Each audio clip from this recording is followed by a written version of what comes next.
রক্তাক্ত ভোটকর্মী আমাদের সৈকত চ্যাটার্জি রক্তাক্ত। আমরা তার মুখ থেকে এবার শুনে নেব যে কি হয়েছে। আপনারা দেখতেই পাচ্ছেন আমরা এখন উপস্থিত রয়েছি রানাঘাট দেবনাথ হাই স্কুলে। সেখানে আমাদের ভোটকর্মী সৈকত চ্যাটার্জি রক্তাক্ত অবস্থায়। তার সঙ্গে কি হয়েছে আমরা জেনে নেব এক এক করে। সৈকতদা কি হয়েছে তুমি বিস্তারিত বলো। রানাঘাটে দেবনাথ ইনস্টিটিউশনে আমি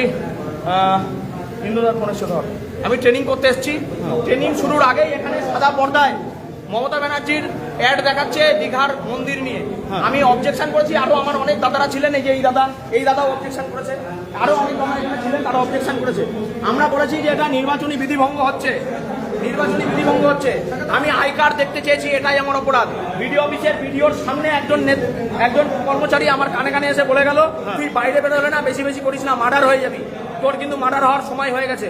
হ্যাঁ আমি জানি আপনাদের গায়ের জ্বালা। আমি আপনাদের জন্যই 365 দিন লড়াইটা আমরা করছি, আপনাদের জন্যই।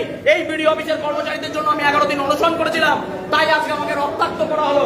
বিডিওর নেতৃত্বে বিডিওর কর্মচারীরা এই ঘরে যারা দায়িত্বে ছিল তারা হাত তুলে দিল, তারা কিছু জানে না। উল্টে আমাকে কিল চর ঘুষি যেমন খুশি তাই করলো, আমাকে মেরে ফাটিয়ে ফেলা হয়েছে। দেখুন, এই যদি অবস্থা হয় রাজ্যে ইলেকশনের দরকার নেই। আমরা বলছি ভোট বন্ধ হোক, এই ভোট নামের প্রহসন বন্ধ হোক, রাজ্যে রাষ্ট্রপতি শাসন জারি হোক, না হলে আমাদের মতো ভোট কর্মীরা, সাধারণ ভোটাররা মরে যাবে।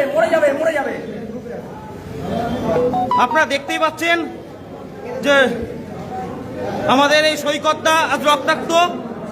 কারণ হলো ভোটের ট্রেনিং এর নামে এখানে মুখ্যমন্ত্রী মমতা ব্যানার্জির বিভিন্ন প্রচার চলছিল, তার প্রতিবাদ করায় তার গায়ে হাত তোলা হয়েছে, তাকে হুমকি দেওয়া হয়েছে, সে মার্ডার হয়ে যাবে।